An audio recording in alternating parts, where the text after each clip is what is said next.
طارق صاحب، ایک جو مثبت پہلو ہے نا جس کو میں یہاں پر اجاگر کرنا چاہتا ہوں، وہ یہ ہے کہ مسلمانوں کا اور مغربی اقوام کا تھوڑا سا اگر ہم کمپیریزن کریں، ہمیں تھوڑا ایک جو فرق نظر آتا ہے، وہ ترقی یافتہ ممالک کے لوگ کہ جہاں ایک ڈسپلن موجود ہے، کہ جہاں ایک نظم و ضبط اور ایک نظام موجود ہے، ہمیں نظر آتا ہے کہ وہاں بھیڑ بھاڑ نہیں ہوتی، لوگ قطار میں کھڑے ہو جاتے ہیں.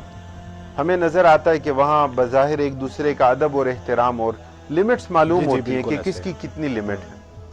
لیکن یہی چیز جب وہاں کوئی آفات آتی ہیں، جب وہاں کوئی مصیبت آتی ہے، تو وہاں یہ ساری اخلاقی اقدار ختم ہو جاتی ہیں. نفسا نفسی کا عالم نفسا نفسی کا عالم ہوتا ہے. اس کی وجہ کیا ہوتی ہے کہ وہ ایک ٹیکنیکل یا وہ ایک کیمرے کی آنکھ آپ کو دیکھ رہی ہے، یا وہ ایک ریاستی نظام بنا ہوا ہے. تو اس وجہ سے اچھا، کمپیریزن میں آپ یہاں دیکھیں کہ ہمارے ہاں عموماً جھوٹ، غیبت، فساد، لڑائی جھگڑا، کرپشن، ساری چیزیں موجود ہوتی ہیں. لیکن یہاں مسلمانوں کے معاشروں میں جب بھی کوئی آفت اور مصیبت آتی ہے، پھر انہیں خدا یاد آتا ہے. یہ ایک مثبت چیز ہے. پھر یہ مدد بھی کرتے ہیں. پھر دودھ والا دودھ میں ملاوٹ نہیں کرتا، پانی نہیں ڈالتا. پھر اس وقت جو ہے ایک دوسرے کو تکلیف نہیں دیتے. کیوں؟ انہیں آخرت یاد آتی ہے، انہیں اللہ تعالیٰ کا عذاب یاد آتا ہے.